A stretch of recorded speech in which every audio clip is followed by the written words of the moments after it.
Today I want to talk to you about another forgotten epic poem, a poem written by the Roman poet Statius called the Achilleid. And this is a little bit weird because what he's decided to do is to write an epic poem about the life of the Greek hero Achilles, but he is not Greek and he's not writing in Greek. Nevertheless, this is really the major source we have for aspects of Achilles' life that are not covered in the Trojan War. Statius' stated purpose in the poem was to cover not just the couple of weeks of Achilles' life that we get in the Trojan War, which really doesn't contain any of the things that Achilles is most famous for. You don't see how he got there and you don't see how he dies. You just see the pivotal moment in his life when he sort of makes a choice that will to control his legacy. Statius wants to tell the entire story of Achilles' life from his youth all the way up through his death, the famous death that a lot of first-time readers of the Iliad are shocked not to see the death of Achilles there. Statius wants to include all of that.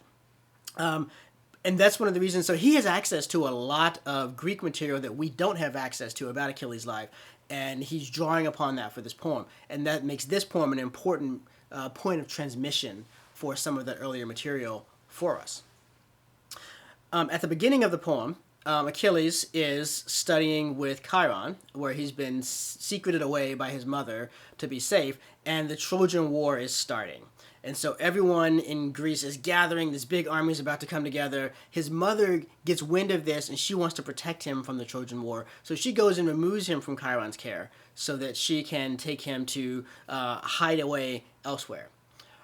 Where she hides him is in the kingdom of King Lycomedes, and she dresses Achilles up like a woman and teaches him how to act like a woman, and then passes him off to Lycomedes as her daughter, and he agrees to take her in.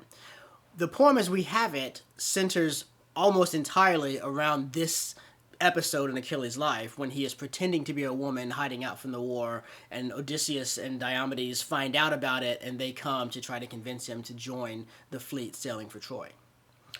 Unfortunately, the poem was left unfinished at the time of Statius' death. It was what he was working on in his later years, and when he died, he'd only completed a book and a half of it. However, that book and a half that he had completed was well edited and had even been presented publicly before his death, so we're not looking at a fragment or something like that in the sense of unpolished work. It's quite done, but he just didn't get to do the whole thing. One of the other things that's really curious about this poem, as far as an epic poem goes, is that it's quite comical. It actually has prompted its readers to think more of Ovid's Metamorphoses than of, say, the Iliad and the Odyssey, or even Virgil's Aeneid.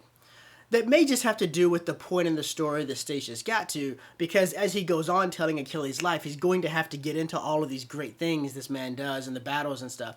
So he may have actually intended it to begin like a comic poem, transition into being an epic poem, and then sort of wind up as an epic tragedy at the end, but we'll never know. This aspect of the poem, though, as a comic poem, is going to be an important part of its legacy. It is going to be, it's going to spawn a tradition of comic poetry in the Middle Ages that will be greatly influential and that will contain some of the more beloved works of medieval poetry. Speaking of the Middle Ages, this poem was very, very popular in the Middle Ages, and it was very widely known and very widely read. One of the most important writers to be influenced by it, and I'll say the most important writer to be influenced by it, is Dante, of course. Dante has Statius take over from Virgil in the Purgatorio to lead the pilgrim the rest of the way up to the earthly paradise at the end of Purgatorio.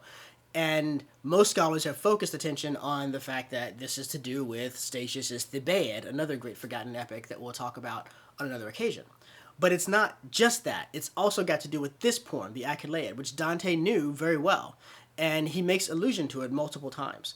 In fact, this poem is key for interpreting one aspect of Dante that's been troublesome for readers for a while, which is in the Inferno, Achilles shows up not with the wrathful, but in the circle of lust.